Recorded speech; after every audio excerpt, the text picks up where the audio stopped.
Encontré a mi hijo y a mi nieto viviendo en las calles, en un barrio pobre de Puebla. Me quedé paralizada, porque 5 años atrás mi nuera me había dicho que se habían mudado a la Ciudad de México y que no querían volver a verme. Me los llevé a casa conmigo, pero cuando mi hijo rompió en llanto y me contó la verdad, tomé una decisión. Pero antes de continuar, revisa si ya te suscribiste al canal y comparte en los comentarios desde dónde nos estás viendo. Nos encantaría saber hasta dónde llegan nuestras historias de venganza. Después de 5 largos años viviendo en Estados Unidos, decidí regresar a México. El auto avanzaba por la autopista rumbo a Oaxaca. Quería hacer un viaje por todo el país, dejar que los paisajes familiares de mi tierra natal calmaran mi alma. Pero el destino parecía tener otros planes para mí. Un gran deslizamiento de tierra bloqueó el camino, haciendo que la esperanza de un viaje tranquilo se desvaneciera por completo. Un oficial de tránsito, visiblemente cansado, hizo señas para desviar la fila de autos hacia una ruta alternativa, un desvío obligatorio que atravesaba la ciudad de Puebla. Suspiré. Ya caía la tarde y no quería seguir conduciendo de noche. Decidí buscar un hotel en Puebla para pasar la noche y continuar al día siguiente. Encontré una pequeña cafetería escondida junto a una calle muy transitada, justo frente a una obra en construcción. Pedí una taza de café negro y me quedé mirando distraída por la ventana.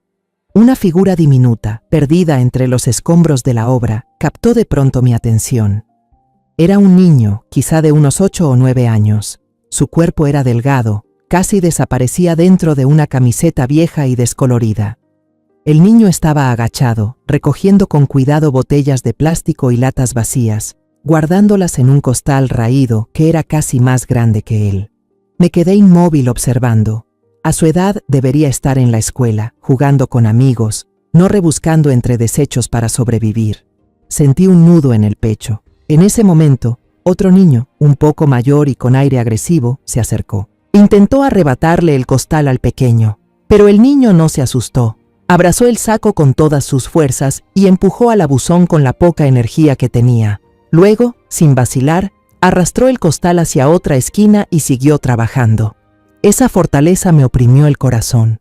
Una urgencia intensa me recorrió el cuerpo. Me levanté y entré rápidamente a una panadería cercana. Compré una botella de agua fría y un croissant recién hecho. Con ellos en la mano, crucé la calle. Me acerqué despacio, llamándolo con suavidad para no asustarlo. «Oye, niño». El pequeño se sobresaltó y dio unos pasos atrás, abrazando su costal como un animalito que defiende su territorio. Su mirada era desconfiada, llena de recelo. Estaba claro que la vida ya le había enseñado la dura lección de no confiar en los extraños. Me agaché, manteniendo cierta distancia para que se sintiera seguro. Extendí lentamente la botella y el pan hacia él, sonriendo con la mayor ternura que pude. «No quiero hacerte daño. Toma, esto es para ti. Pareces tener hambre y sed». Me miró, luego miró la botella y el pan. El deseo se reflejaba en sus ojos, pero aún dudaba. Los segundos pasaron como siglos. Finalmente, el hambre y la sed vencieron al miedo. Se acercó con cautela y estiró su pequeña mano para tomar el regalo. Cuando sus delgados dedos cubiertos de polvo rozaron los míos, levantó la vista, quizá para darme las gracias, y en ese instante el tiempo se detuvo. Unos ojos color avellana, grandes y asombrosamente puros, me miraban fijamente. Unos ojos que había contemplado durante horas sin cansarme, los mismos que me habían perseguido en sueños durante 5 años. La botella se me escapó de las manos y se estrelló contra el suelo. Todo a mi alrededor se volvió borroso.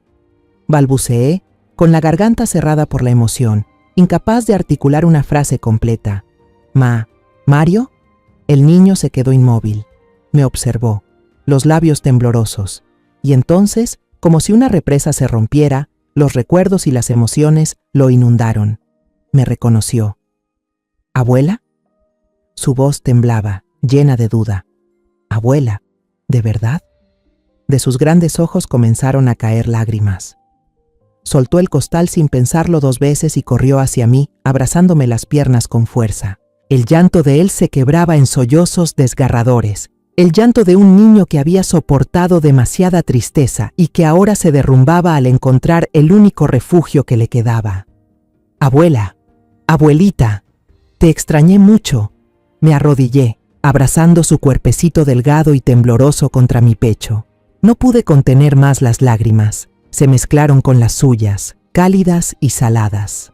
Miles de preguntas giraban en mi mente. ¿No debería estar viviendo una vida plena y feliz con sus padres en Ciudad de México? ¿Por qué había terminado así? ¿Por qué tenía que estar aquí, solo, recogiendo basura en una ciudad que no conocía? Traté de contener el sollozo, acariciando su espalda delgada. Mario, mi niño, ¿dónde están tus padres? ¿Por qué estás aquí solo? Mario levantó su carita empapada en lágrimas. Su pequeño dedo señaló hacia el mercado bullicioso y ruidoso, no muy lejos de allí. Papá está trabajando allá, está cargando cosas para la gente. Cada palabra suya era como un golpe directo en mi pecho. Me levanté temblando, sosteniendo su diminuta mano con fuerza, como si al soltarla pudiera desvanecerse de nuevo. Caminamos hacia el mercado. El aroma intenso de las especias, el olor dulce de la fruta madura y el bullicio de los vendedores no lograban acallar el estruendo de mi corazón latiendo con desesperación dentro de mí. Mario me señaló. Bajo un techo de lámina oxidada, un hombre agachado cargaba un enorme costal de papas. Lo levantaba con esfuerzo sobre la caja de un camión. La camisa empapada de sudor se le pegaba al cuerpo huesudo. Cada paso que daba era pesado, tambaleante. Al dejar el costal, exhaló un largo suspiro y al girarse, se secó el sudor que le corría por la frente. En ese instante me quedé helada. Su rostro demacrado, la barba crecida sin afeitar, los ojos hundidos, vacíos, sin vida. Era Fernando, mi único hijo, aquel en quien había puesto todo mi amor y mis esperanzas. El mismo que una vez fue un abogado brillante, con una carrera prometedora y un futuro lleno de luz. Ahora no era más que una sombra marchita de lo que había sido. Todos los sonidos a mi alrededor se desvanecieron. Solo quedaba la imagen de mi hijo. Estaba ahí, delgado, agotado, sus ojos vacíos mirándome como si fuera un fantasma del pasado. Los dos quedamos inmóviles hasta que una gota helada cayó sobre mi mejilla. Una lluvia repentina empezó a caer con fuerza, empapando todo, haciendo que los vendedores corrieran a cubrirse y que el mercado entero se volviera un caos. Fernando rápidamente llevó a Mario bajo el techo de lámina oxidada. Se acurrucó allí, su camisa empapada de sudor ahora completamente mojada por la lluvia, temblando bajo el viento frío. Al verlo así, mirando esa espalda frágil, esos ojos perdidos buscando refugio, todos los recuerdos de aquella noche de tormenta, casi 6 años atrás, regresaron con una claridad tan brutal que juraría que había ocurrido ayer. Fue un día de lluvia torrencial. Había regresado de un viaje de trabajo en Guadalajara un día antes de lo previsto. Durante todo el viaje no dejé de pensar en mi familia. Extrañaba la risa contagiosa de Mario, el brillo en los ojos de Fernando al hablar de Luna y la felicidad que me llenaba el corazón al imaginar al nieto que estaba por nacer. Había tenido éxito en mi carrera, había construido un imperio inmobiliario sólido, pero por encima de todo, mi familia era mi mayor orgullo. Volvía antes para sorprender a mi hijo, a su esposa y a mi nieto. En el camino, pasé por una tienda de juguetes y elegí para Mario una camiseta de superhéroe, roja brillante, con la imagen de Superman levantando el puño, listo para volar por los cielos, tal como siempre había imaginado a mi nieto, fuerte y lleno de vida. Luego pasé por una joyería y compré una pulserita de plata, pequeña y reluciente, grabada con diminutas estrellitas, con la intención de regalársela al nieto que Luna llevaba en su vientre, de apenas 3 meses. Me imaginé a Luna sonriendo radiante, a Mario feliz, a Fernando abrazándome. Esa felicidad sencilla me calentó el alma en medio de la lluvia fría. Mi coche avanzaba por la calle inundada. El ruido de las ruedas al rozar el pavimento componía una sinfonía triste. Por fin llegué a casa. Nuestra casa, una pequeña y acogedora residencia, era el lugar en el que había pasado toda la vida cuidando del hogar. Las luces estaban encendidas. Lo extraño era que la reja de hierro no estaba cerrada con llave y la puerta principal solo estaba entreabierta. Un pequeño presentimiento de intranquilidad se coló en mi interior, pero lo aparté pronto, pensando que Fernando y Luna estarían ocupados con Mario. Empujé la puerta con suavidad y entré, planeando gritar ¡sorpresa!, para asustarlos un poco. Pero al pasar el umbral, un sonido extraño alcanzó mis oídos. Era la voz de Luna. Su voz venía desde el despacho de Fernando. Normalmente la voz de Luna era dulce y cariñosa como la miel, pero esta vez sonaba cortante, fría y burlona, una voz completamente ajena que nunca había oído en mi nuera. Un escalofrío recorrió mi espalda. El instinto de madre me decía que algo andaba mal. Contuve la respiración. Me acerqué con paso suave al despacho, me escondí tras la puerta entreabierta y miré al interior con cuidado. Luna estaba sentada en el sillón de cuero de Fernando, con una pierna cruzada, el teléfono pegado a la oreja. Su rostro, bajo la luz de la lámpara, ya no tenía la inocencia de siempre. En su lugar lucía una sonrisa ladeada de desprecio. «Tranquilo, Ricardo», se rió entre dientes, una risa que sonaba como metal rozándose, espeluznante. «Ese idiota pronto firmará todos los papeles de transferencia de la casa y los bienes. Él piensa que son papeles para el fideicomiso de Mario. ¡Qué ridículo!». Cada palabra suya fue como una cuchillada directa al corazón. ¿Ese idiota? ¿Fernando, mi hijo, el que fue mi orgullo, ahora llamado idiota por la mujer con la que comparte la cama? ¿Y ese tal fideicomiso de Mario? ¿Transferir la propiedad? Un torrente de preguntas llenó mi mente, pesadas. Hubo un silencio, quizá porque la persona al otro lado del teléfono hablaba. Me quedé inmóvil, agarrada al marco de la puerta, con el corazón latiéndome a toda prisa. Entonces ella continuó, con un tono aún más despectivo, como si escupiera sobre lo más sagrado. ¿Embarazada? No estoy loca como para destrozarme el cuerpo otra vez, Ricardo. Tú lo estás haciendo muy bien. Todos los exámenes de embarazo salen perfectos. Nadie podrá sospechar. Mi cabeza daba vueltas. La pulserita de plata en mi mano, símbolo de la esperanza y el amor por el nieto que iba a nacer, de pronto pesó como un plomo. ¿No será posible? ¿Acaso Luna nos ha engañado? ¿Ha engañado a Fernando fingiendo el embarazo? Un frío me envolvió. Entonces soltó una última frase. Una frase que convirtió la última esperanza que tenía en cenizas. Una frase de una maldad que jamás imaginé que un ser humano pudiera pronunciar. La semana que viene voy a montar una caída por las escaleras. Unos cuantos moretones, una actuación perfecta. Luego la voy a acusar de maltrato que le provoque la pérdida del embarazo. Él lo perderá todo, la reputación, el dinero y la carrera, y nosotros lo tendremos todo, mi amor. Disfrutaremos juntos. El sonajero de plata se me resbaló de las manos y cayó al suelo de mármol, produciendo un clink agudo que resonó en el silencio de la casa. Aquel sonido, aunque pequeño, fue suficiente para romperlo todo. No era solo el ruido del metal golpeando el suelo, era el sonido de la confianza quebrándose, de la familia desmoronándose, de todo lo que había amado y creído. La llamada se cortó. Luna levantó la cabeza de inmediato. Su rostro se puso pálido al verme allí, pero en un instante el miedo desapareció, reemplazado por una insolencia que me dejó sin aliento. Sus ojos brillaron con un desafío venenoso, como una serpiente descubierta en su guarida, sin intención alguna de retroceder. Una furia ardiente estalló dentro de mí, consumiendo cualquier resto de razón. Grité con la voz rota por la rabia. «¡Eres un demonio! ¡Una serpiente venenosa con piel de humana!».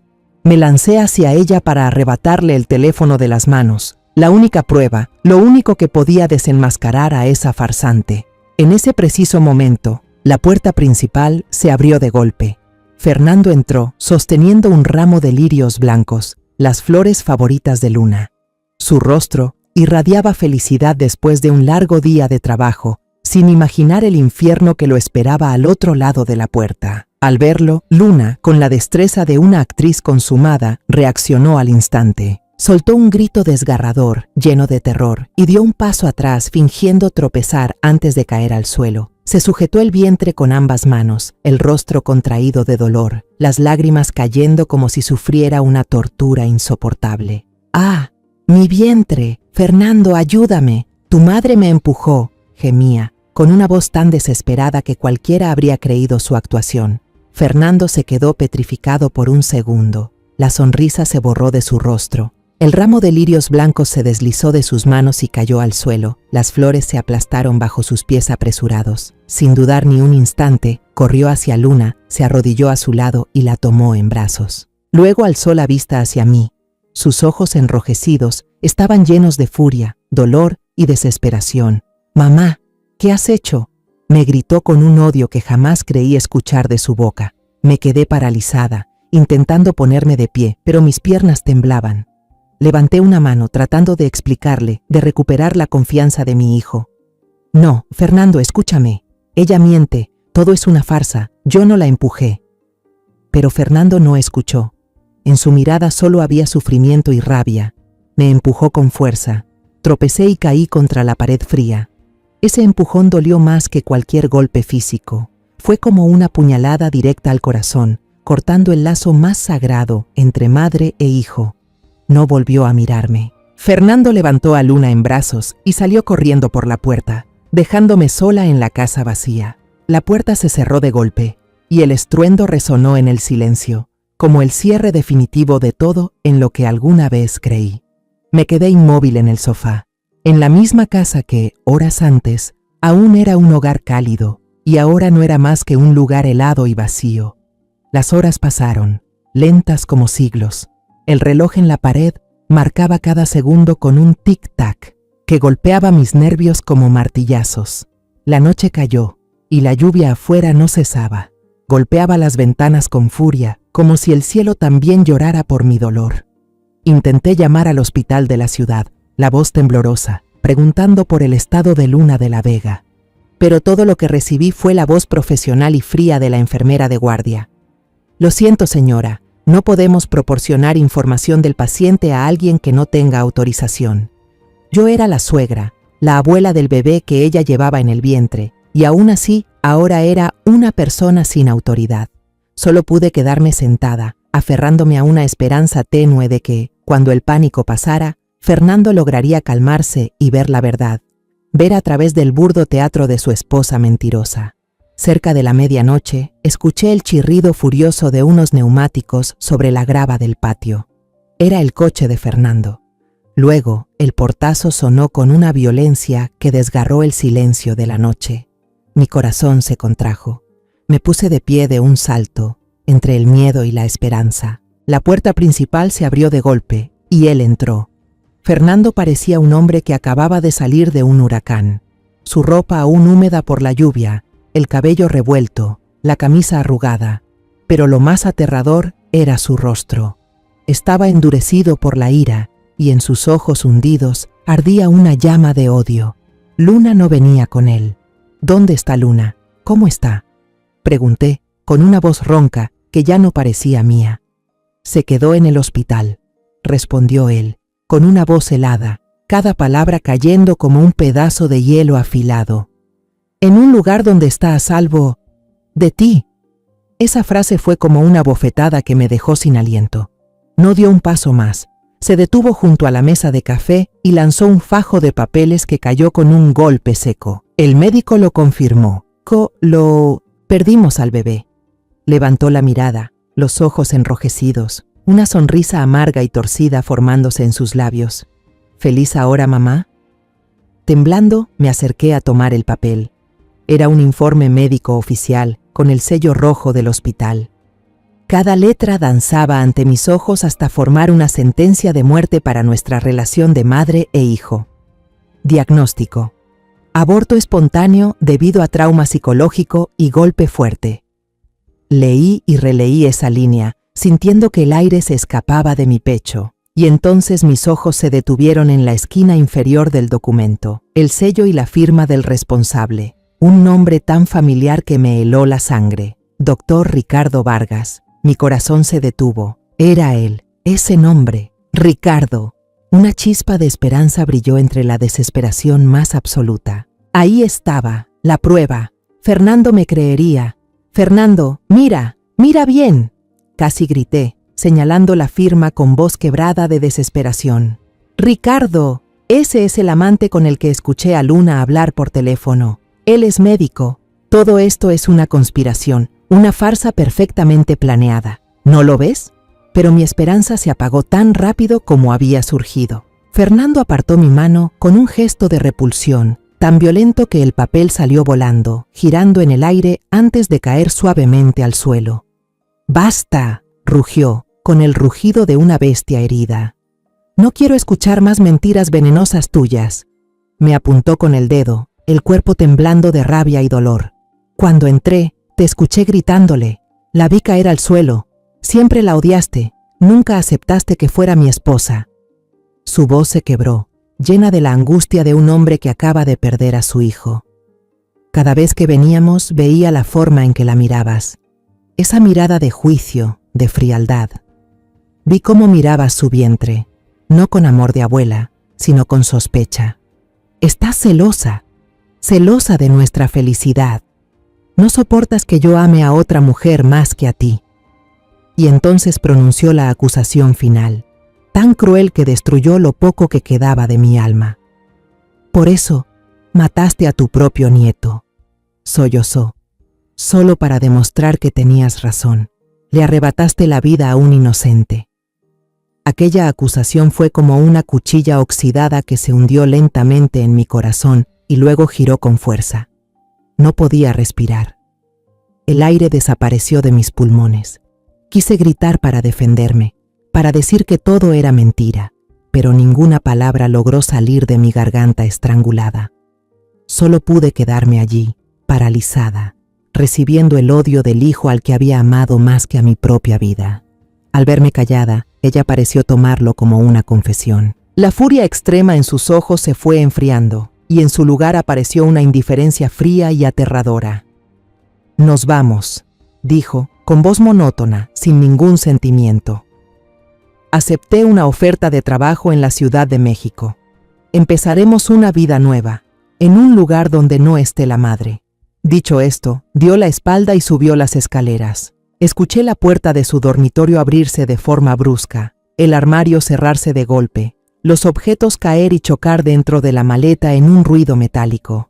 Cada sonido era un corte, una ruptura con el pasado. Unos minutos después, bajó. Con una mano llevaba la maleta, con la otra sujetaba a Mario. El niño apenas tenía 3 años, aún somnoliento, frotándose los ojos, sin entender lo que pasaba. Mario me vio. Sus ojos claros se abrieron de par en par. Extendió su manita hacia mí y con voz temblorosa murmulló: «Abuela». Fue mi último rayo de luz, pero Fernando lo apagó con crueldad. Él tiró del niño, se agachó y con voz de hierro ordenó a su hijo: «No le toques a la señora». Luego alzó en brazos a Mario. Lo abrazó con fuerza como si quisiera protegerlo de un monstruo. Salió por la puerta sin volver la vista, sin decir adiós.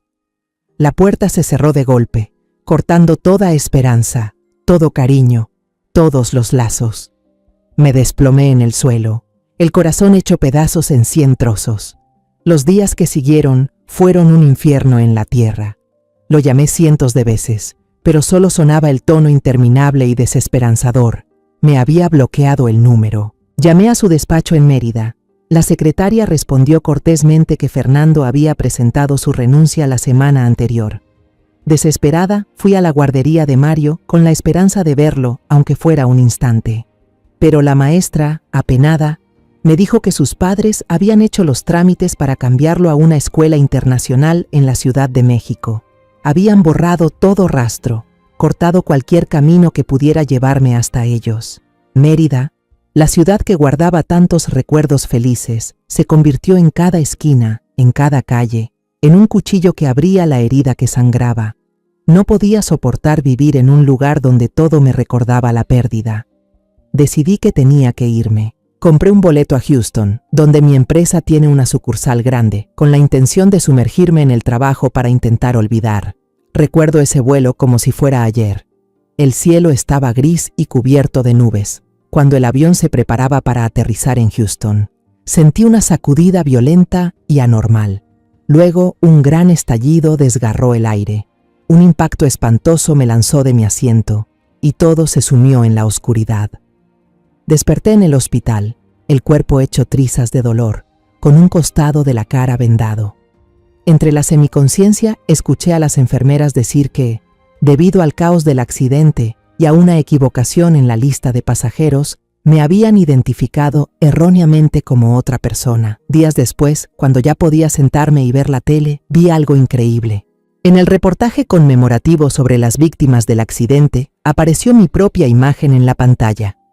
La franja inferior mostraba claramente María Teresa Ramírez, 61 años, empresaria.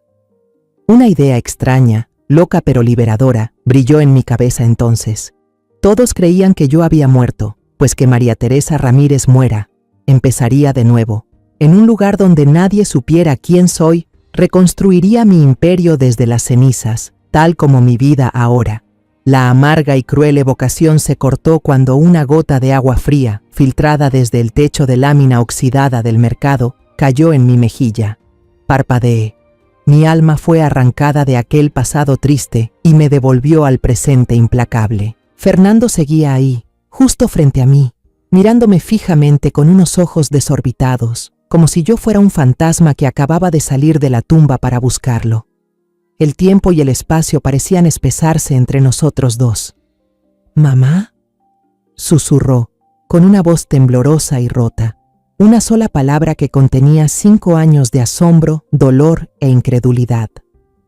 Mario, tal vez sintiendo la tensión insoportable entre los adultos, se aferró al borde roto de la camisa de su padre y a mi mano endurecida por los años. «Vámonos a casa, papá. Va a llover fuerte», dijo con una voz clara y pura que desgarró el pesado silencio. Casa. Qué palabra tan lejana, tan amarga. Miré a mi hijo y a mi nieto. Luego me miré a mí misma con mi ropa elegante. ¿Dónde estaba su casa en esta ciudad extraña? Fernando no dijo nada. Solo bajó la cabeza, un gesto cargado de vergüenza absoluta. Se dio la vuelta en silencio y me hizo una seña para que lo siguiera. Salimos del bullicioso mercado, adentrándonos en callejones fangosos y retorcidos en los que jamás pensé poner un pie. El olor a humedad y basura era insoportable. El agua de lluvia formaba charcos sucios y turbios. Finalmente, Fernando se detuvo. Su casa, el refugio de mi hijo y mi nieto, era una choza improvisada, cubierta con lonas plásticas descoloridas y algunas tablas de madera podrida, escondida miserablemente bajo un enorme puente vehicular. Encima de nuestras cabezas, los autos rugían sin cesar, como una bestia de concreto y acero que aplastaba la vida de quienes sobrevivían debajo. Me agaché y entré en la choza. Una ráfaga de aire húmedo, oscuro y sofocante me golpeó el rostro. El espacio interior apenas permitía moverse. Sus pertenencias se reducían a un colchón delgado y sucio, colocado sobre tarimas de madera para evitar la humedad del suelo. En una esquina, un hornillo de gas lleno de grasa descansaba junto a algunas ollas abolladas. Lo único que hablaba de una infancia en aquel lugar era un pequeño rincón donde el tesoro más preciado, de Mario, estaba ordenado sobre una caja de cartón vieja. Un balón de fútbol tan gastado que ya no se distinguía su diseño y algunos juguetes de plástico rotos. Se me hizo un nudo en la garganta. Me senté en un bote de plástico volteado, el único objeto que podía servir de silla. De inmediato, Mario se acurrucó en mi regazo. El niño se apretó contra mí. Sus bracitos rodearon mi cintura, buscando el calor, la seguridad y el olor de una abuela que le había hecho falta durante tanto tiempo. Lo abracé fuerte, intentando contener las lágrimas. Fernando permanecía inmóvil en medio de la choza, su delgada silueta proyectando una sombra torcida sobre la lona.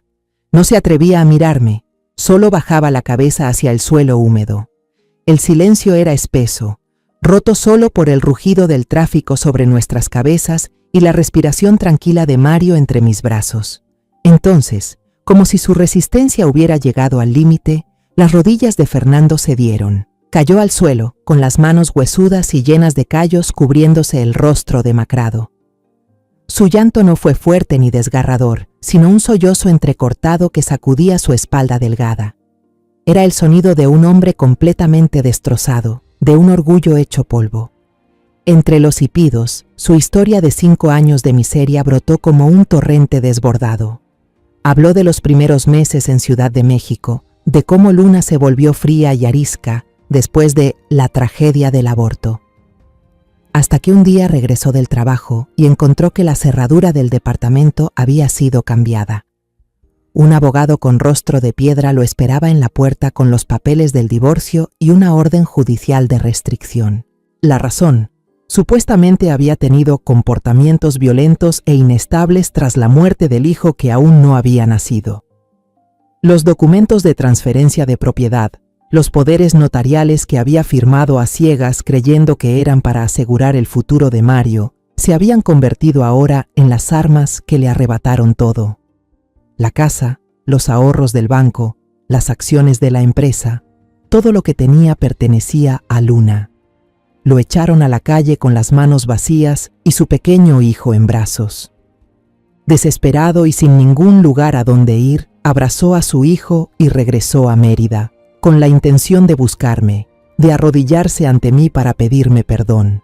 Pero los viejos vecinos lo recibieron con miradas de lástima y murmullos a sus espaldas. Una anciana bondadosa que había vivido junto a nuestra casa por décadas le mostró un recorte de periódico viejo y amarillento. Era una nota sobre el trágico accidente aéreo en Houston. El recorte tenía mi foto en la lista de las víctimas fallecidas. En ese momento, sollozó, con la voz hecha pedazos. Lo perdí todo. Perdí al hijo que no nació. Perdí a mi esposa. Perdí mi casa. Y al final, perdí también a mi madre. Pensé que ya no me quedaba nada en este mundo. Me contó sobre los días errantes que siguieron, sobre cómo llevó a Mario a Puebla para buscar a un viejo amigo, con la esperanza de pedirle prestado un poco de dinero para empezar de nuevo. Pero ese amigo también lo traicionó, robándole lo último que le quedaba. Solo, en tierra ajena y sin un peso en el bolsillo, no tuvo más remedio que trabajar cargando cajas en este mercado, haciendo los trabajos más pesados para ganar unas monedas con las que darle de comer a Mario. Cada día que pasaba era un día en que se maldecía a sí mismo por su estupidez, por su ceguera. La historia terminó ahí. Levantó el rostro, cubierto de lágrimas y polvo. Sus ojos, hundidos y vacíos, al fin se atrevieron a mirarme de frente. Una mirada llena de dolor, arrepentimiento y desesperanza.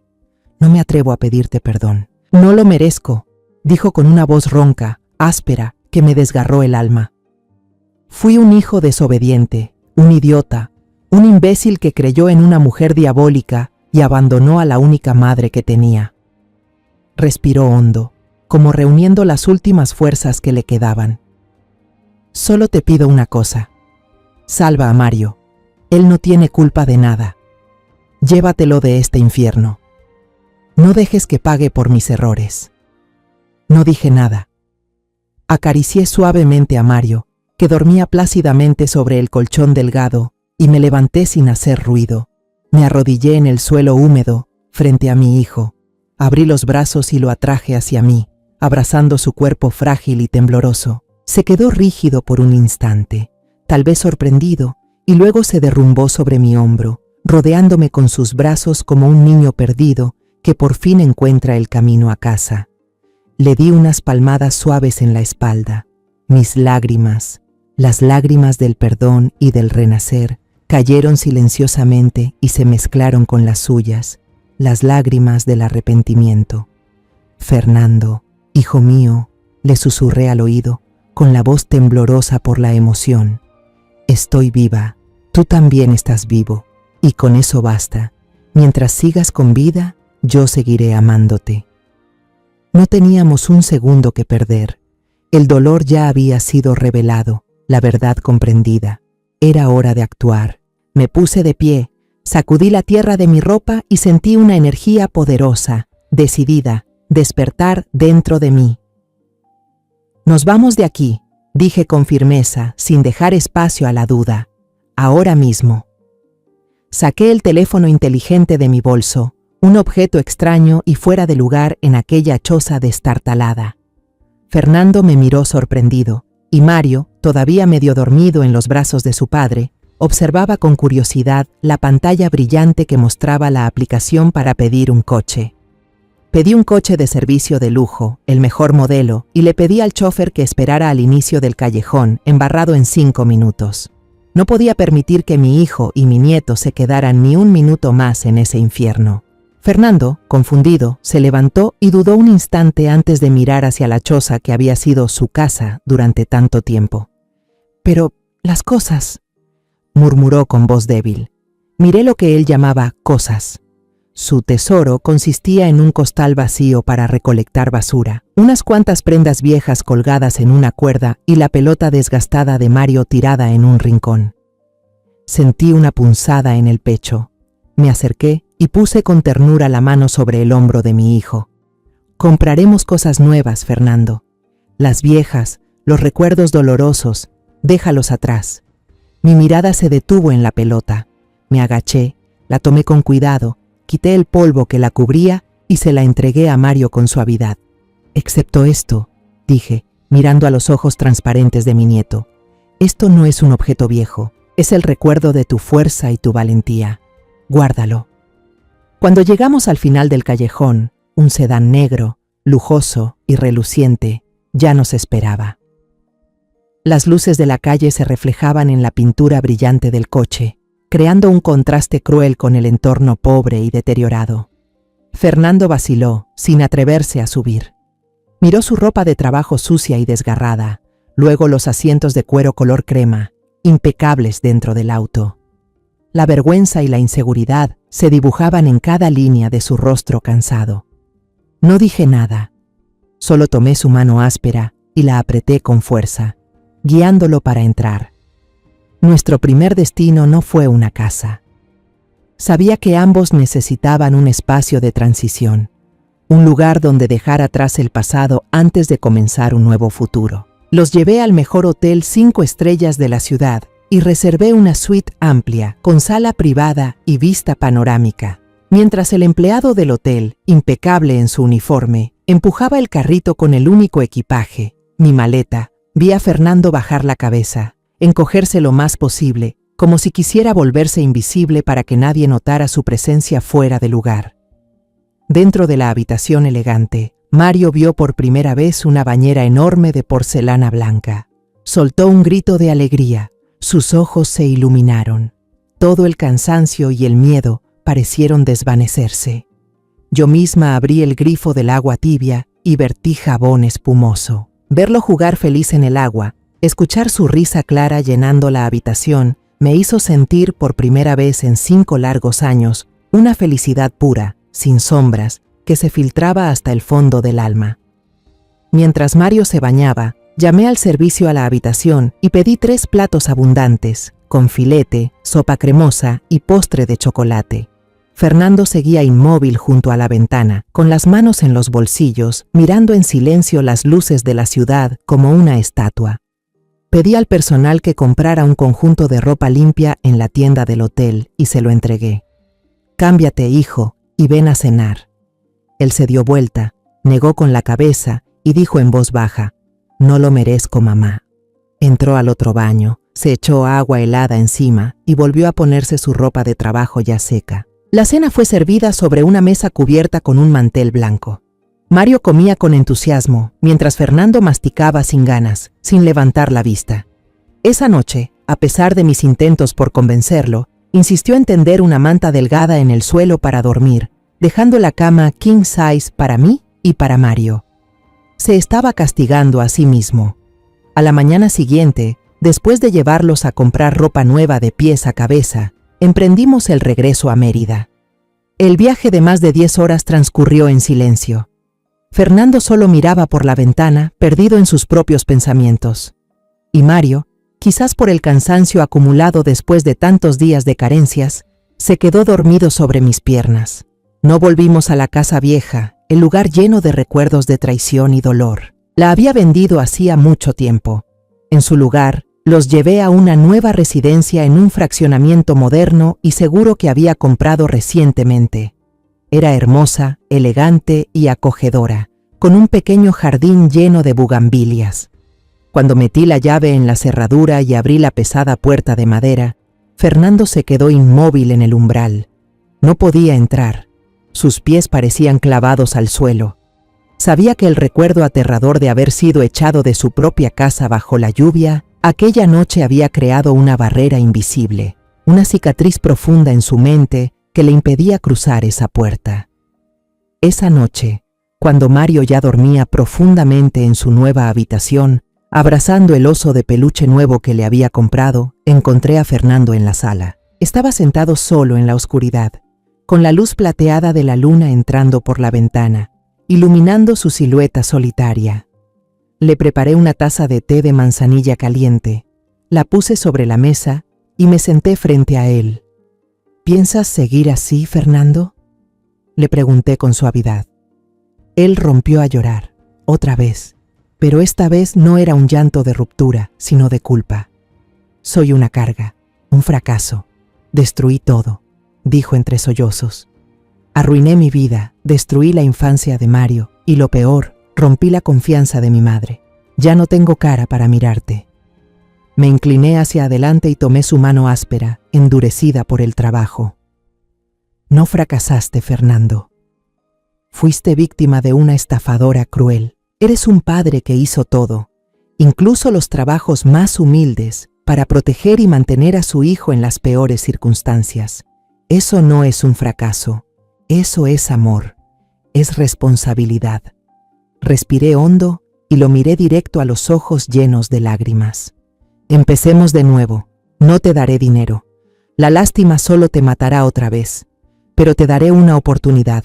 Ven a trabajar a la empresa de tu madre, Grupo Ramírez Inmuebles. Él levantó la cabeza de golpe, con los ojos llenos de sorpresa y duda.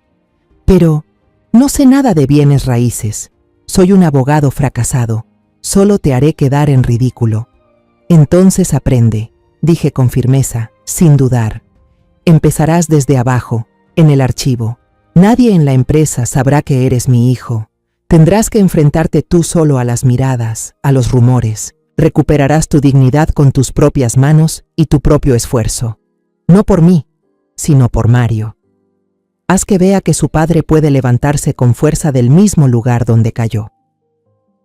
Vi una chispa débil pero esperanzadora encenderse poco a poco en sus ojos antes vacíos. Después de un largo silencio, asintió. Una lágrima resbaló por su mejilla y cayó en la taza de té de manzanilla, formando pequeñas ondas que se expandían suavemente, como un nuevo comienzo, un nuevo capítulo que apenas empezaba. La semana siguiente, Fernando comenzó a trabajar en Grupo Ramírez Inmuebles, no como hijo de la presidenta, sino como un empleado en periodo de prueba. Su puesto era el de archivista, el trabajo más manual y meticuloso de toda la empresa. Organizar miles de expedientes antiguos, sacar copias y entregar documentos internos entre departamentos. Era el cargo más bajo, pero también el único lugar donde podía aprender cómo funcionaba toda la maquinaria desde sus detalles más pequeños. El primer lunes, se paró frente al espejo y se puso el traje que yo le había comprado. El traje le quedaba justo, impecable, pero se veía extraño en su cuerpo delgado, acostumbrado a la ropa de trabajo gastada. Se esforzaba por ajustar la corbata, con esas manos que conocían mejor el peso de los sacos de papas que las cosas pequeñas y delicadas. En sus ojos vi preocupación, inseguridad, pero también una determinación inquebrantable. Lo llevé a la empresa, pero según lo acordado, solo lo dejé en una esquina, a cierta distancia. Desde aquí caminas tú. Para todos, solo eres un nuevo empleado, Fernando Ortega, nada más. No dijo nada, solo asintió. Respiró hondo como quien junta todo el valor del mundo, abrió la puerta del coche y se mezcló con la multitud de oficinistas que entraban apurados al edificio. Sentada en mi oficina elegante, no podía concentrarme en ningún documento. Toda mi atención estaba en la pantalla del sistema de seguridad, algo que casi nunca usaba.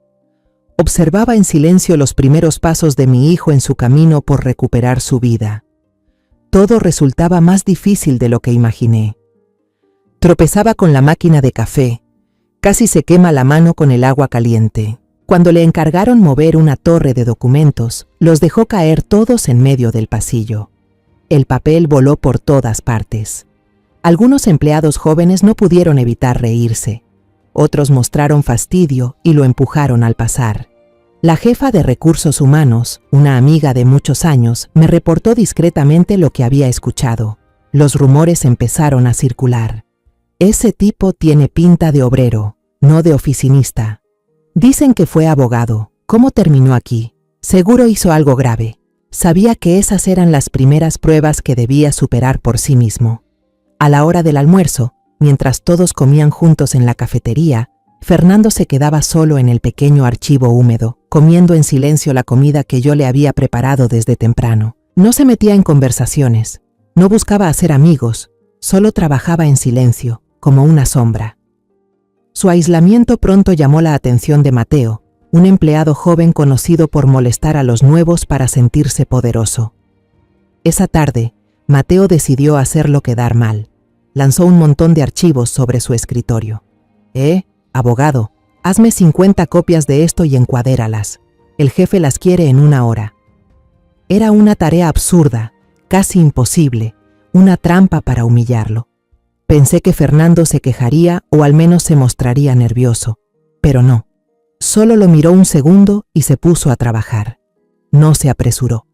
Trabajaba con método, la mente lógica del abogado seguía ahí. Clasificó los documentos por secciones antes de copiarlos y los organizó de forma que ahorrara tiempo. No paró un solo minuto, el sudor le corría por la frente. Exactamente 1 hora después, las 50 copias estaban listas, encuadernadas y apiladas con precisión sobre el escritorio de Mateo, que se quedó mudo del asombro. Eso fue solo el comienzo. En la oficina, él era el primero en llegar y el último en irse. Siempre llevaba una libreta en la que anotaba todo, cada instrucción, cada detalle. No temía hacer preguntas básicas, las que cualquier recién egresado sabría, aunque eso a veces lo hiciera parecer tonto ante sus compañeros jóvenes. Estaba empezando desde cero, con una humildad admirable. Por las noches, al volver a casa, no descansaba. Después de pasar un rato jugando con Mario, leyéndole cuentos con paciencia hasta que se quedaba dormido, él volvía en silencio a mi despacho. A través de la puerta entreabierta, muchas noches lo veía despierto hasta las 2 o 3 de la mañana. No veía televisión ni navegaba por internet. Leía con avidez los gruesos libros sobre derecho inmobiliario, planificación urbana y administración de empresas que yo tenía en los estantes. Veía videos en línea sobre cómo usar programas de oficina y practicaba hasta dominarlos. Estaba recuperando 5 años de conocimientos y habilidades perdidos, con un esfuerzo extraordinario. Su dedicación y constancia empezaban a dar frutos. Un día, el departamento legal de la empresa tuvo un gran problema. Estaban revisando un contrato antiguo, firmado hacía más de 10 años, para prepararse para una demanda, pero nadie podía encontrar un anexo importante que podía decidir el destino del caso. Todo el departamento estaba alborotado, la gente revisaba los archivos sin éxito. Cuando todos estaban casi rendidos, Fernando, quien había pasado semanas organizando todo el archivo central de forma meticulosa, recordó dónde estaba. Entró tranquilamente al almacén. Encontró la carpeta llena de polvo y la llevó al departamento legal. No dijo mucho, solo dejó el expediente sobre el escritorio del jefe y comentó: «Creo que esto puede ayudarles». La sala, que estaba llena de ruido, se quedó en silencio. El jefe, un abogado veterano conocido por su carácter exigente, tomó el expediente, pasó rápido hasta el anexo y lo miró. Su mirada ya no era de desprecio hacia un empleado cualquiera, sino de sorpresa y un poco de respeto. Desde ese día, todo empezó a cambiar. Los murmullos a sus espaldas se fueron apagando. Las risas burlonas fueron reemplazadas por saludos cordiales. Mateo, el joven que solía molestarlo, se le acercó para pedirle consejos sobre cómo organizar los archivos de manera más eficiente. Él no se mostró arrogante, solo le explicó con paciencia. Una tarde, al salir del trabajo, lo vi desde el balcón de mi oficina. Fernando estaba esperando el autobús al otro lado de la calle. Algunos compañeros jóvenes pasaron, le dieron una palmada en el hombro y le dijeron: «Nos vemos mañana, Fernando». Parecía sorprendido, y entonces una leve sonrisa, la primera verdadera en años, apareció en su rostro, ya menos endurecido por el sufrimiento. Yo sabía que ya no era el empleado nuevo raro, ni el abogado fracasado. Era Fernando Ortega, un hombre trabajador y digno de confianza. Estaba reconstruyendo su vida, no con mi dinero, sino con su propio sudor, su perseverancia y su honor. 3 años después, en la sala de juntas más elegante de Grupo Ramírez Inmuebles, reservada solo para el consejo directivo, el ambiente era solemne y concentrado. Fernando, con un traje perfectamente hecho a medida, estaba de pie frente a una gran pantalla, exponiendo con fluidez y confianza su plan estratégico para expandirse al competitivo pero prometedor mercado turístico de Cancún. Ya no era aquel hombre flaco y demacrado, con la mirada vacía, que conocí en Puebla. 3 años de trabajo constante, bajo presión y desafíos, le habían devuelto una presencia firme, unos hombros fuertes. Su rostro ya no mostraba la dureza del sufrimiento, sino serenidad y determinación. Su mirada no estaba vacía, sino aguda, concentrada, fija en cada miembro del consejo, dispuesto a responder cualquier pregunta. Respondía a cada cuestionamiento difícil con claridad, lógica y convicción, transformando las dudas en aprobación. Yo, sentada en el puesto de presidencia, lo observaba en silencio. En mis ojos se mezclaban las imágenes del torpe empleado de archivo que derramaba papeles en el pasillo y del director de proyecto, seguro de sí mismo, que ahora dominaba toda la sala. Un orgullo silencioso, pero inmenso, me llenó el pecho. Una emoción imposible de describir con palabras. Lo había logrado. Se había levantado por sí mismo. Su camino durante estos 3 años no había sido fácil. Cerré los ojos y cada hito de su transformación volvió a mí con absoluta claridad. Durante el primer año, después de unos meses trabajando con dedicación en el archivo, llegó su primera oportunidad cuando salvó a la empresa de una demanda por varios millones de pesos. Gracias al reconocimiento del jefe del departamento legal, fue transferido a esa área. Todos pensaron que lo favorecerían, pero no fue así. Comenzó como asistente en el nivel más bajo, redactando documentos simples, revisando errores ortográficos en los contratos, tareas que cualquier recién egresado de Derecho podía hacer. Aceptó sin quejarse. Volvió a aprender desde lo más básico.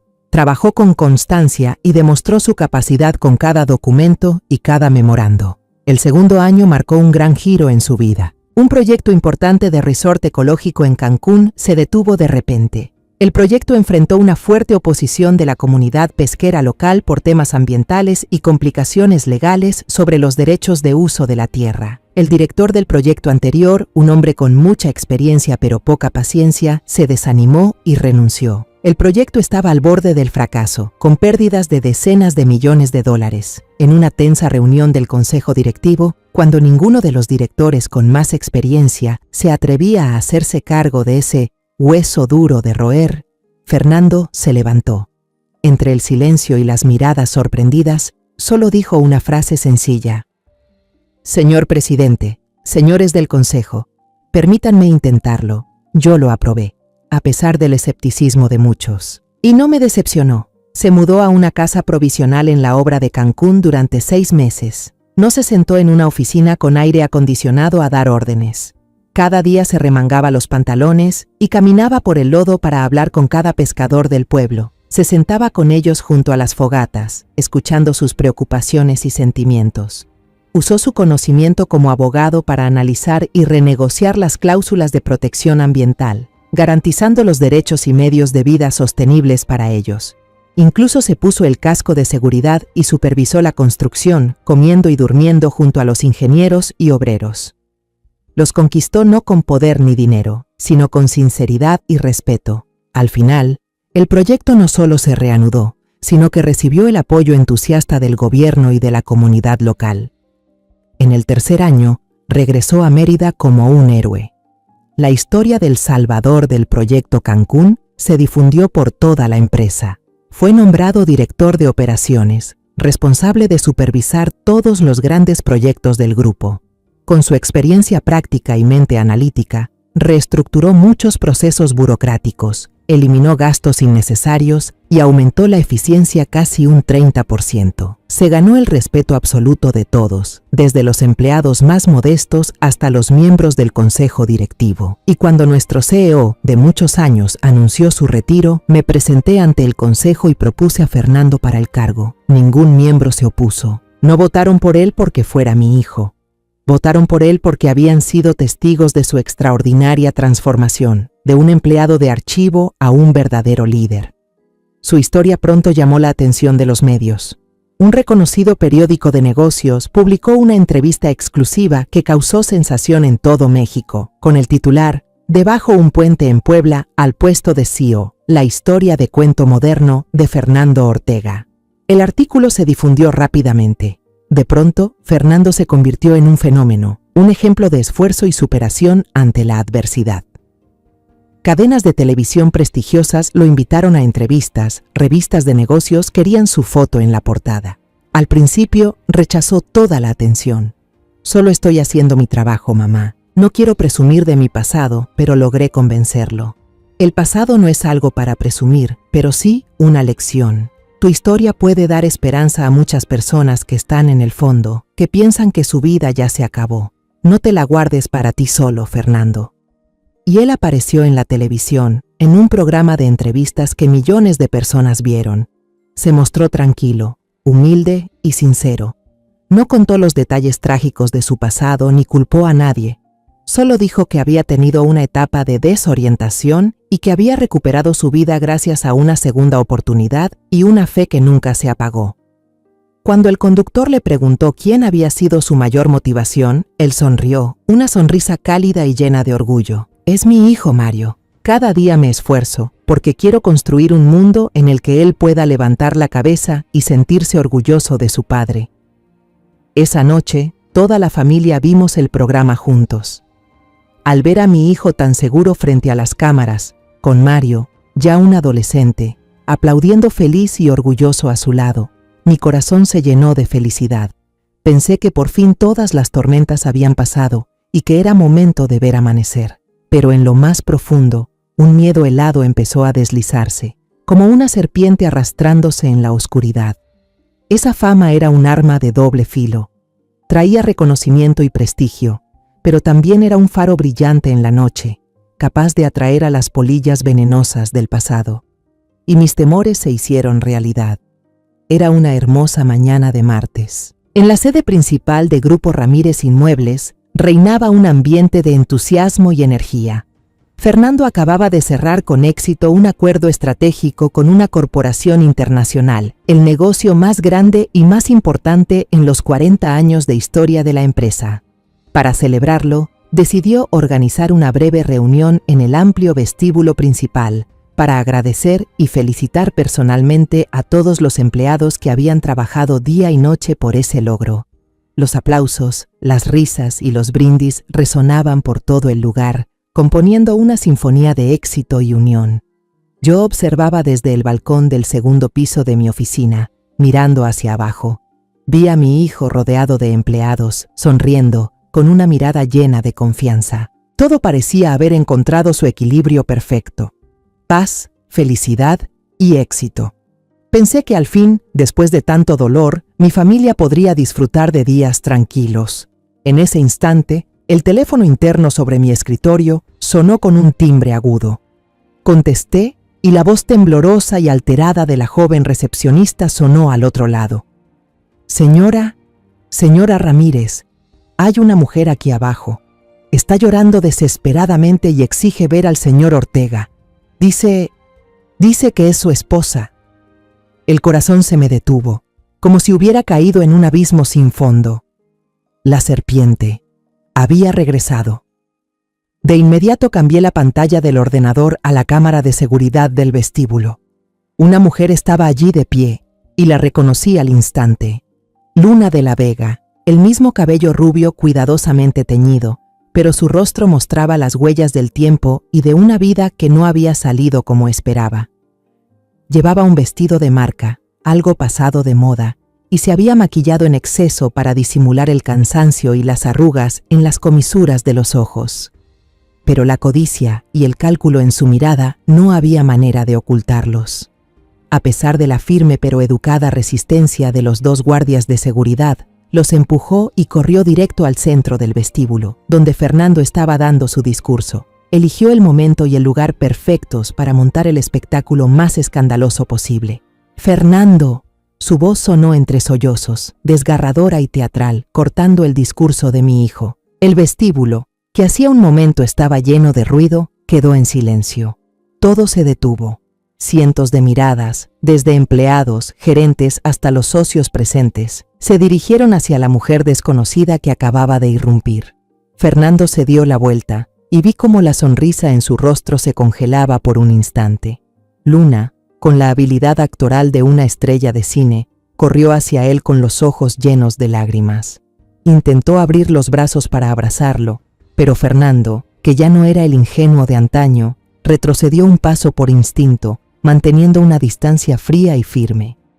Ese gesto no pareció desconcertar a Luna. Se detuvo, llevó una mano a la boca y sollozó de manera perfecta para el público curioso que la observaba. «Fernando, soy yo. Por fin te encontré», sollozó. «Te vi en la televisión. ¿Sabes? Te he buscado por todas partes todos estos años. Estoy tan orgullosa de ti, mi amor. Sabía que lo lograrías». Luego empezó a relatar su trágica historia cuidadosamente elaborada. Contó cómo el malvado doctor Ricardo la había engañado, robándole todas sus pertenencias y dejándola sin un centavo. Dijo que había tenido que vivir en la pobreza y la humillación, pero que en su corazón siempre había sentido culpa y remordimiento por haber perdido a Fernando y a Mario, los dos hombres que más había amado en la vida. «Me equivoqué, Fernando. Era joven y estúpida cuando escuché a tu madre». Lanzó una rápida mirada hacia la escalera, como si supiera que yo estaba observando. «Pero mi corazón siempre fue tuyo. Por favor, dame una oportunidad para compensarte, para que reconstruyamos nuestra familia». Extendió su mano larga, con las uñas pintadas de rojo intenso, esperando que él la tomara y la abrazara con perdón. Los empleados empezaron a murmurar. Algunas, especialmente las más jóvenes, mostraban compasión por su historia melodramática. Miraban a Fernando con expectativa, pero mi hijo permanecía inmóvil. Su rostro no mostraba ninguna emoción, solo una calma aterradora. Dejó que Luna terminara toda su actuación. Cuando ella se quedó en silencio, cuando sus sollozos se fueron apagando, Fernando finalmente habló. Su voz no era alta, pero sí clara, firme y tan fría como el hielo, resonando en el silencio absoluto del vestíbulo. «Tu actuación sigue siendo tan buena como siempre, Luna». La miró directamente a los ojos llenos de lágrimas, sin el menor temblor. «La última vez que te vi, mandaste a tu abogado a echarme de casa, a mí y a un niño de 5 años, bajo la lluvia. No me buscaste cuando mi hijo y yo tuvimos que recoger botellas para sobrevivir en Puebla. Solo apareciste aquí cuando mi nombre salió en la portada de la revista Forbes». Dio un paso más, bajando la voz, pero cada palabra pesaba como una piedra.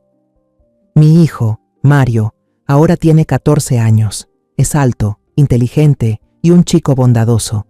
No tiene ningún recuerdo de ti. Y yo, cueste lo que cueste, haré todo lo posible para que su vida siga siendo así, tranquila». El rostro de Luna cambió de color. Su obra perfecta se derrumbó en cuestión de segundos. Sus ojos, antes llorosos, ahora brillaban con rabia y vergüenza. No podía creer que el hombre ingenuo y manipulable de antes se hubiera convertido en alguien tan firme, agudo y frío. Fue entonces cuando decidí que había llegado mi momento de aparecer. El telón se había levantado, y el último acto era el mío. Salí lentamente de la oficina y bajé por la gran escalera de mármol. El sonido de mis tacones resonaba en el suelo de piedra, cada tac, tac, rompiendo el tenso silencio. Todos se apartaron automáticamente, dejándome pasar como si el agua abriera su cauce. Me acerqué a Fernando y puse una mano sobre su hombro. No fue solo un gesto, fue una afirmación de pertenencia, una declaración de protección y una muestra de unión imposible de romper. Luna me vio, y por primera vez desde que entré, el verdadero miedo, sin un rastro de actuación, apareció en sus ojos.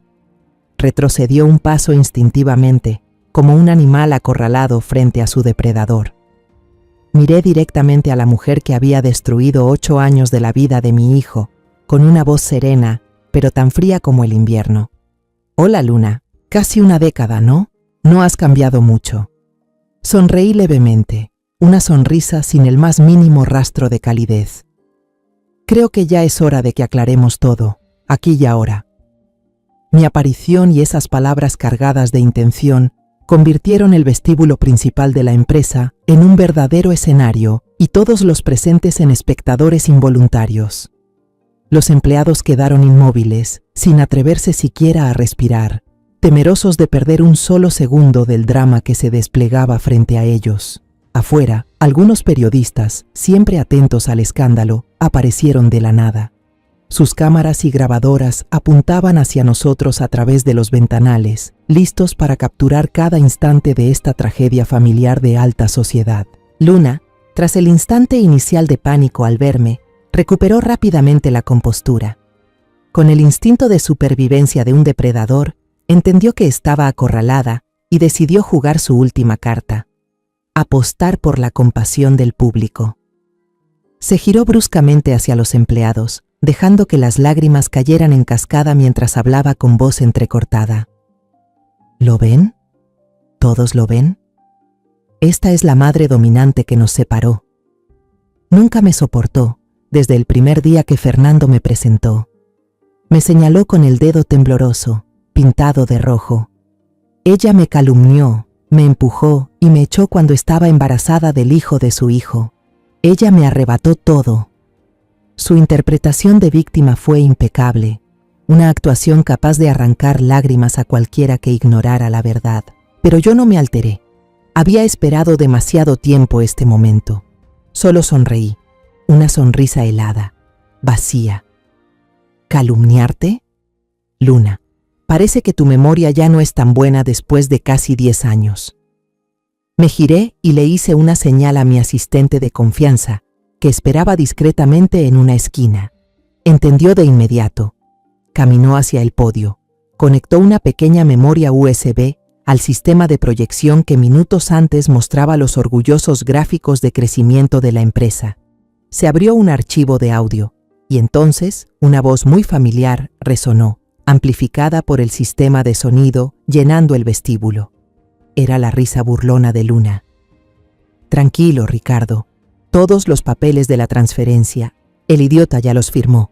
¿Embarazada? No estoy loca para arruinar mi cuerpo. Solo es un cojín en la barriga, mi amor.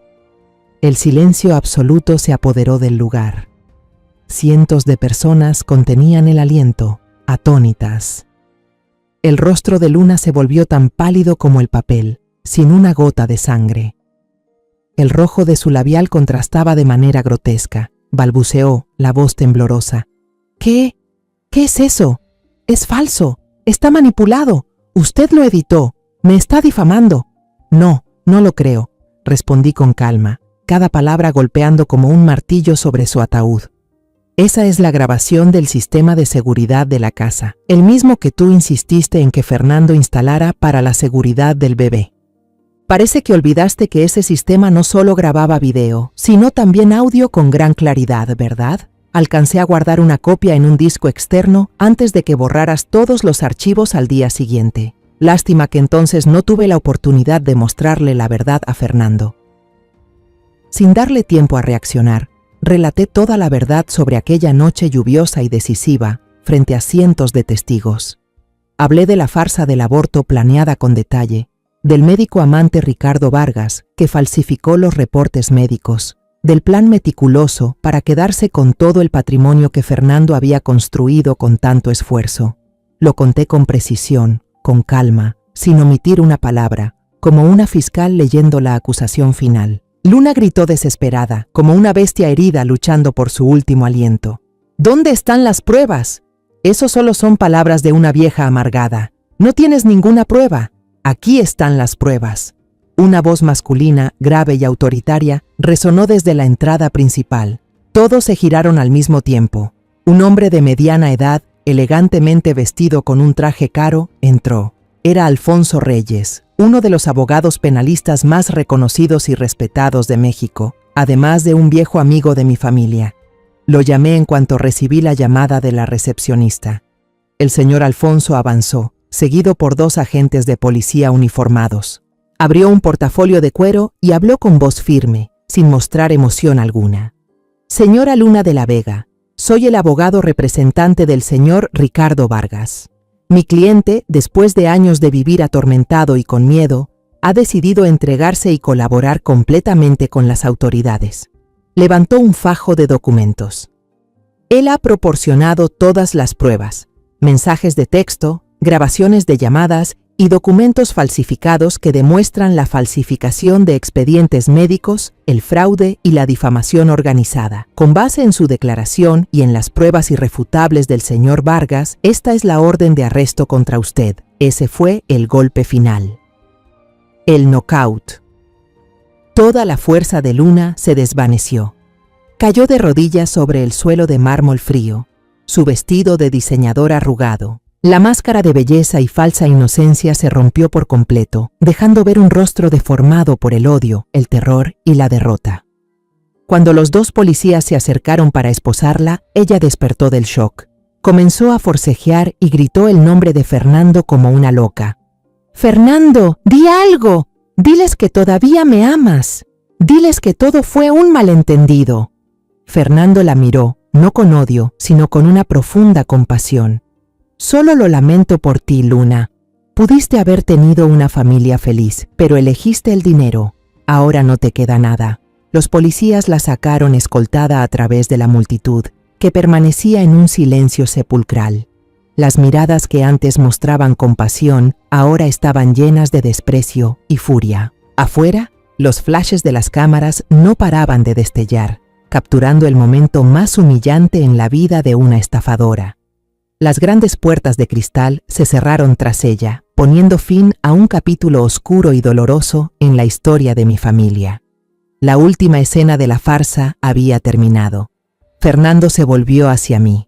En sus ojos no había satisfacción, sino una tristeza profunda por el pasado perdido y una inmensa sensación de alivio, como si finalmente se hubiera quitado de encima un peso que lo había aplastado durante casi una década. Se acercó y me abrazó con fuerza, con calidez. «Todo ha terminado, mamá», susurró, con la voz aún temblorosa. Le di unas palmaditas en la espalda y respiré hondo. «No», respondí con voz firme y llena de esperanza. «Esto apenas está comenzando, hijo mío». Unos meses después, la tormenta mediática finalmente se calmó.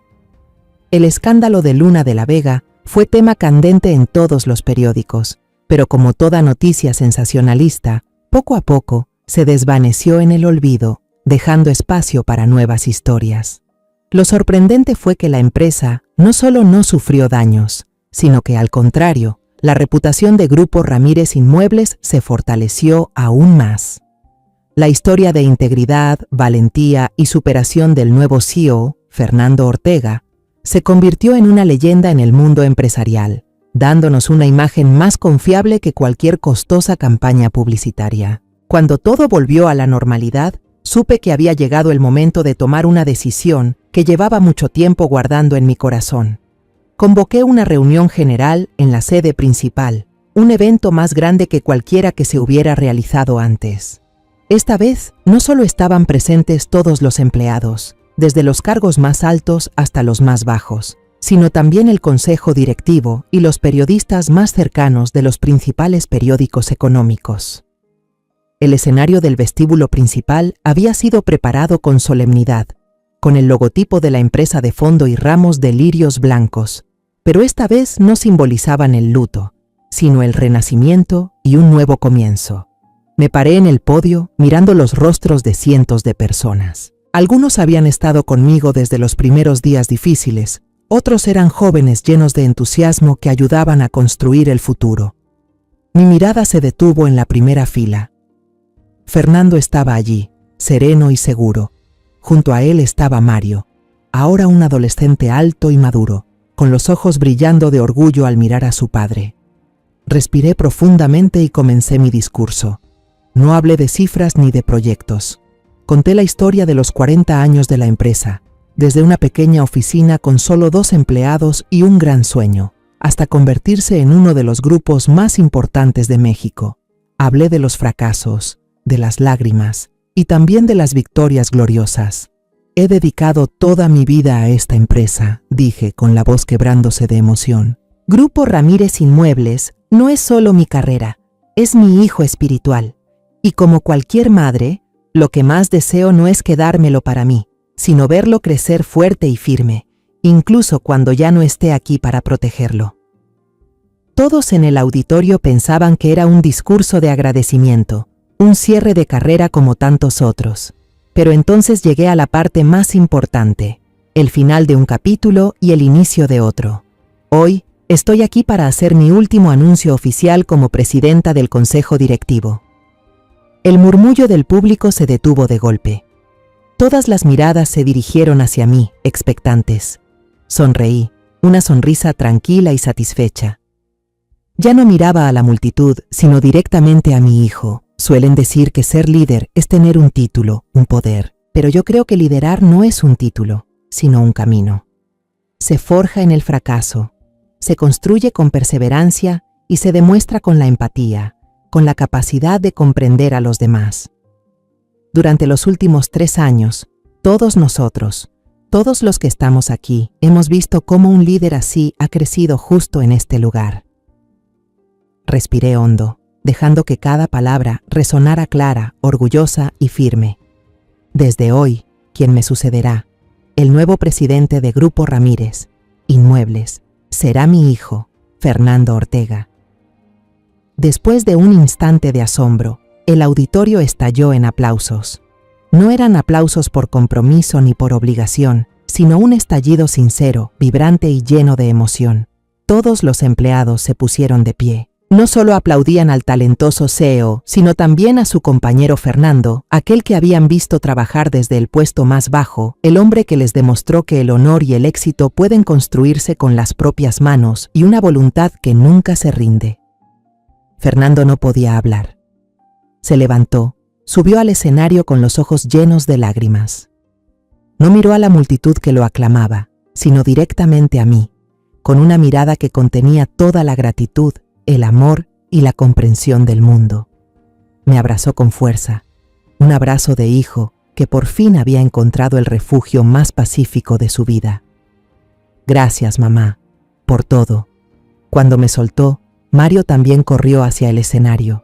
Ya no era el niño flaco y asustado del barrio pobre de Puebla, era un joven alto y fuerte. Abrió los brazos y abrazó a su padre y a su abuela al mismo tiempo. Los tres generaciones permanecimos juntos, abrazados bajo las luces del escenario. Al ver a padre e hijo, uno al lado del otro, seguros y firmes, sentí una calma inmensa. Los aplausos seguían resonando sin parar. Di un paso atrás, luego otro, cediéndoles silenciosamente el lugar, el futuro de la familia y de toda la empresa. A través del destello intermitente de las cámaras, vi la sonrisa de Mario, radiante como el sol. Después de tantas rupturas y sufrimientos, mi familia por fin estaba completamente unida otra vez. No por el dinero ni por la fama, sino por el amor incondicional, el perdón y la fuerza extraordinaria de volver a empezar desde cero. El nuevo amanecer de nuestra familia finalmente había llegado. La historia que acabas de escuchar ha cambiado los nombres y lugares para proteger la identidad de los involucrados. No la contamos para juzgar, sino con la esperanza de que alguien escuche y se detenga a reflexionar. ¿Cuántas madres están sufriendo en silencio dentro de su propio hogar? Me lo pregunto sinceramente.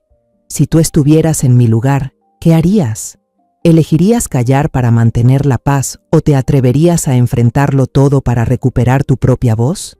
Quiero saber tu opinión, porque cada historia puede convertirse en una vela que ilumine el camino de otros. Dios siempre bendice, y estoy segura de que el valor nos llevará a días mejores. Ahora, en la pantalla final, dejaré 2 de las historias más queridas del canal. Estoy segura de que te sorprenderán. Gracias por acompañarme hasta este momento.